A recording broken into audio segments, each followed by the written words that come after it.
खिलाफ जा रहे हैं। तो आप असदुद्दीन ओवैसी को सुन रहे थे। वाराणसी में ज्ञानवापी विवाद में सुप्रीम कोर्ट के आदेश के बाद में अब बैठकों का दौर लगातार शुरू हो गया है। पुलिस कमिश्नर सतीश गणेश के कैंप ऑफिस पर बैठक हो रही है। सुबह 9 बजे से यह बैठक चल रही है। बैठक में जिले में शांति और सद्भाव बनाए रखने पर चर्चा की जा रही है। बैठक में मस्जिद कमेटी और पीस कमेटी के लोग शामिल हो रखे हैं। इसके अलावा पुलिस कमिश्नर, डीसीपी, एडीसीपी इस पूरी बैठक में मौजूद हैं। दरअसल आपको बताएं कि शुक्रवार यानी कि कल सुप्रीम कोर्ट ने ज्ञानवापी मामले में वाराणसी की जिला अदालत को ये ट्रांसफर पूरा मामला कर दिया है। वाराणसी सिविल कोर्ट के आदेश के खिलाफ अंजुमन इंतजामिया मस्जिद कमेटी की याचिका पर सुनवाई के दौरान सुप्रीम कोर्ट ने यह आदेश दिया।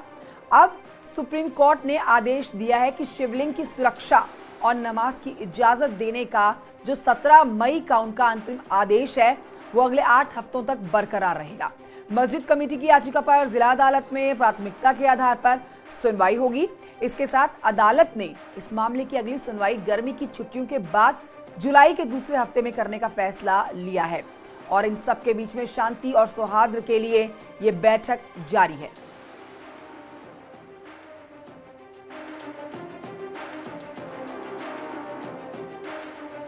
अब देखिए, हमारे साथ वाराणसी से कमिश्नर ऑफिस से मेरे सहयोगी अनुपम मिश्रा जुड़ गए हैं और वाराणसी के अस्सी घाट से हमारे साथ राजीव सिंह मौजूद हैं। सबसे पहले चलते हैं हम अनुपम मिश्रा के पास, क्योंकि वाराणसी के कमिश्नर ऑफिस में बैठक जो चल रही है ये बहुत महत्वपूर्ण अनुपम ये बैठक है, क्योंकि देखिए इनपुट्स ये मिल रहे हैं, खबरें ये आ रही हैं कि कहीं ना कहीं मुस्लिम समाज के लोगों की तरफ से देशव्यापी आंदोलन आगे चलकर देखने को मिल सकता है और इसी के मद्देनजर दिल्ली और उत्तर प्रदेश में हाई अलर्ट जारी कर दिया गया है।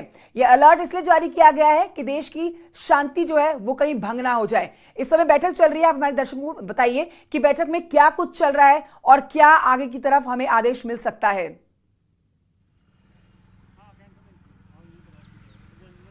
देखिए, सबसे बड़ी खबर जिसको न्यूज 18 ने लगातार आज सुबह ही ब्रेक किया था कि मस्जिद पक्ष के लोग जो है वो दाल मंडी पर कल एक बड़ी बैठक करने जा रहे हैं। सूत्रों के हवाले से इसको जानकारी हमको मिली थी और उसके बाद से ही लगातार पुलिस और प्रशासनिक अमला लगातार इस बात को पता लगाने की कोशिश में था या मस्जिद पक्ष के लोगों की तरफ से लगातार बातचीत और आपसी सामंजस्य बैठाने की कोशिश की जा रही थी। और हमने देखा कि सुबह 9 बजे पुलिस कमिश्नर जो है सतीश गणेश, इनके कैंप ऑफिस पर जो मस्जिद पक्ष के लोग हैं, जिसमें की जो मुंशी हैं और तमाम जो मस्जिद पक्ष के लोग हैं वो यहां पर पहुंचे हुए हैं। साथ ही साथ डीसीपी काशी, एडीसीपी काशी और तमाम पुलिस अधिकारी भी यहां पर पहुंचे हुए हैं। सबसे महत्वपूर्ण बात यह है कि सुप्रीम कोर्ट ने जिस तरीके से कल वजूखाने और नमाज को लेकर के तमाम जो बातें की उसको लेकर के भी लगातार बैठकें हो रही हैं। सुरक्षा व्यवस्था एक बड़ा मसला है जिसको लेकर के यहां पर बैठक हो रही है, क्योंकि मस्जिद पक्ष के लोग लगातार इस बात को कह रहे हैं कि सांप्रदायिक माहौल देश का बिगड़ सकता है इन चीजों से, तो उसको लेकर के भी तमाम चीजें। क्या ये माना जाए कि सुरक्षा व्यवस्था और देश की शांति व्यवस्था को बनाए रखने के लिए जो ये बैठक चल रही है, यहां पर जो सुबह के इनपुट्स मिले हैं, ऐसी खबरें आई हैं कि देशव्यापी आंदोलन हो सकता है, इस मुद्दे पर भी अंदर चर्चा की जा रही है?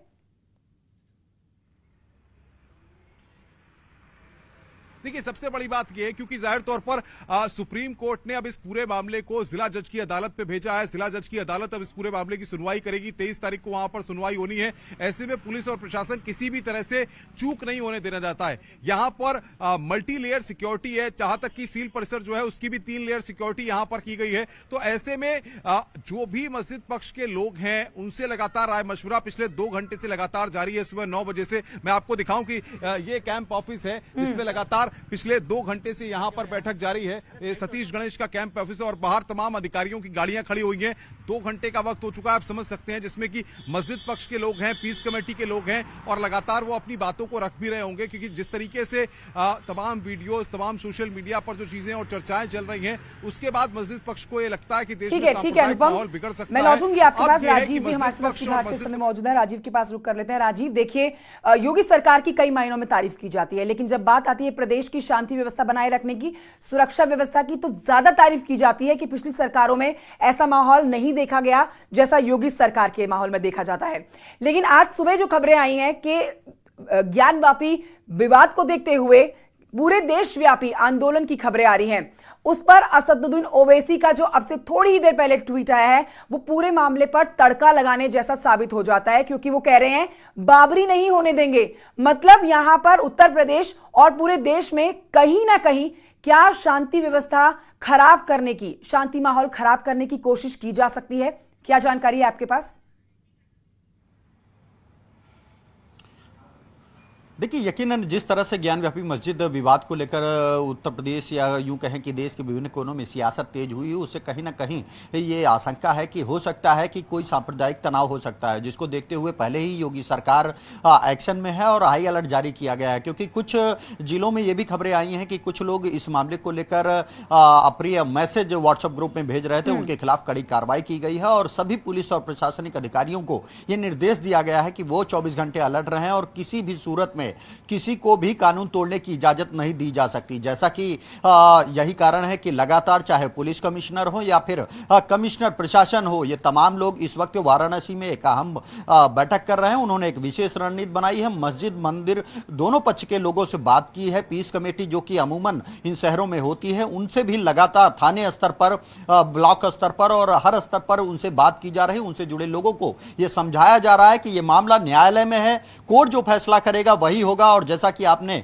कल देखा कि सुप्रीम कोर्ट ने दो टूक ये कहा कि ये बेहद संवेदनशील और गंभीर मामला है, इसीलिए सुप्रीम कोर्ट चाहती है कि कोई सीनियर जज सुने और यही कारण है कि इसको जिला जज की कोर्ट में ट्रांसफर किया गया। हालांकि इस दौरान उन्होंने सीनियर डिवीजन बेंच के काबिलियत पर कोई संदेह नहीं जताया है, लेकिन वो चाहते हैं कि कोई अनुभवी जज इस मामले को सुने। और इस दौरान सुप्रीम कोर्ट ने दो टूक ये कहा है कि मुस्लिम पक्ष की जो अर्जी है उस पर जिला कोर्ट जो जिला जज हैं वो सुनवाई करें और देखें।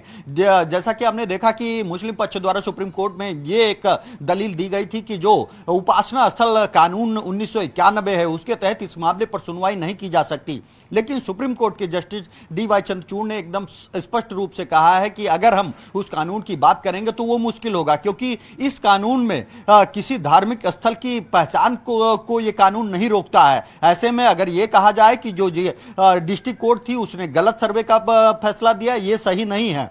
ऐसे में अब जिला जज इस सभी मामलों की सुनवाई करेंगे, क्योंकि जिला जज एक सीनियर जज होते हैं, तो ऐसे में एक एक मामले की सुनवाई होगी। हालांकि इस दौरान सुप्रीम कोर्ट ने जो सबसे अहम बात कही है कि जो उसका अंतरिम फैसला था 17 तारीख को, उसमें सुप्रीम कोर्ट ने यह कहा था कि एक और जहां जो विवादित स्थल है, जो वजू खाना है जिसको हिंदू पक्ष शिवलिंग बता रहा है, उसको सील रखा जाएगा, दूसरी और नमाज की इजाजत दी जाएगी। जो कल सुनवाई हुई उसके बाद जो चीज सामने निकल कर आई, जो फैसला सामने निकल कर आया, वो मुस्लिम पक्ष के हिसाब से बिल्कुल उलट आया, क्योंकि जैसा वो नहीं चाहते थे वैसा उनके हक में सुप्रीम कोर्ट की तरफ से कोई फैसला नहीं आया। वो चाहते थे कि सुनवाई इस पर बंद हो जाए, इस पर सर्वे बंद हो जाए, लेकिन ऐसा कुछ नहीं किया और सुप्रीम कोर्ट की तरफ से अब जिला जज की तरफ ये पूरा मामला ट्रांसफर कर दिया गया है। और अब इसी के मद्देनजर लगातार बैठक भी चल रही है कि देश में और राज्य में, उत्तर प्रदेश में सुरक्षा व्यवस्था, शांति व्यवस्था बनाए रखी जाए।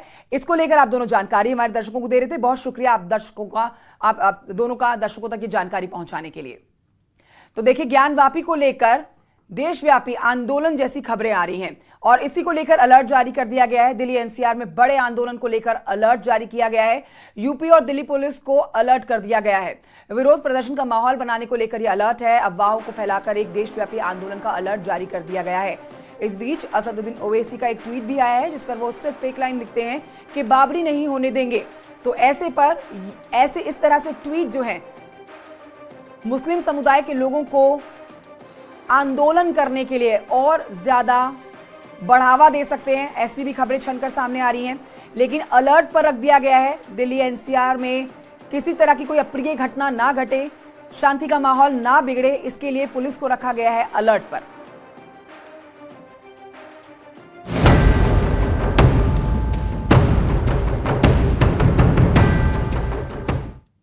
अब बढ़ते हैं आगे, आपको बताते हैं कि सोनभद्र में अवैध निर्माण पर बुलडोजर की कार्रवाई जारी है। एनसीएल खड़िया परियोजना की जमीन पर कई सालों के अवैध कब्जा करने वाले 3 भूमाफियाओं पर प्रशासन की कार्रवाई की गई है। भूमाफिया के अवैध निर्माण को बुलडोजर ने ध्वस्त कर दिया है, जिसके बाद प्रशासन ने करोड़ों की कीमत की सरकारी जमीन को अपने कब्जे में ले लिया है। 3 तस्वीरें आपकी टेलीविजन स्क्रीन पर। दबंगों ने इस जमीन पर कब्जा किया हुआ था। दुकान और मकान यहां पर बनाए हुए थे जिस पर अवैध निर्माण था और बुलडोजर से इसको ध्वस्त किया गया है। समाजवादी पार्टी के नेता जगत नारायण चौरसिया, कारोबारी अख्तर रजा और अवधेश सिंह यादव के अवैध निर्माण को गिराया गया है। शक्तिनगर थाना इलाके के अंबेडकर नगर गांव में बुलडोजर की ये कार्रवाई को अंजाम दिया गया। 3 तस्वीरें आप देख रहे हैं, जिसपे दूसरी तस्वीर आपके सामने सहारनपुर की है। यहां भी बुलडोजर की कार्रवाई देखी गई। बुलडोजर चलाकर दबंग भूमाफियाओं से 40 साल पुरानी खेतों की जमीन को सड़क कब्जा मुक्त कराई गई है। तहसीलदार की अगुवाई में पुलिस बल के साथ टीम पहुंची यहां पर और इस दौरान दबंगों ने कार्रवाई का विरोध भी किया, लेकिन अधिकारियों ने सख्ती से पेश आकर जमीन को कब्जा मुक्त आखिरकार करा ही लिया। तीसरी तस्वीर आपके सामने ललितपुर की, जहां पर अतिक्रमण के खिलाफ अभियान चलाया गया। नगर पंचायत की टीम ने जेसीबी से रास्ते के मुख्य द्वार को अतिक्रमण मुक्त करवाया है। लोगों की शिकायत थी कि अतिक्रमण की वजह से परेशानियों का सामना करना पड़ता है, जिसके बाद प्रशासन ने इस कार्रवाई को अंजाम दिया।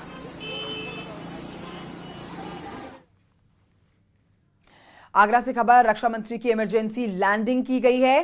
देर रात रक्षा मंत्री के विमान की इमरजेंसी लैंडिंग हुई है।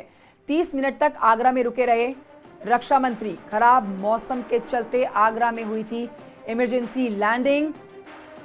राजनाथ सिंह रक्षा मंत्री, जिनकी इमरजेंसी लैंडिंग इनके विमान की करानी पड़ी। लखनऊ से दिल्ली लौटते वक्त इमरजेंसी लैंडिंग हुई है। ये इस वक्त की बड़ी खबर आपको बता रहे हैं। 30 मिनट तक आगरा में ही रुके रहे रक्षा मंत्री राजनाथ सिंह। राजनाथ सिंह के विमान की इमरजेंसी लैंडिंग। और इसी खबर के साथ एक छोटा सा ब्रेक, जल्द लौटेंगे।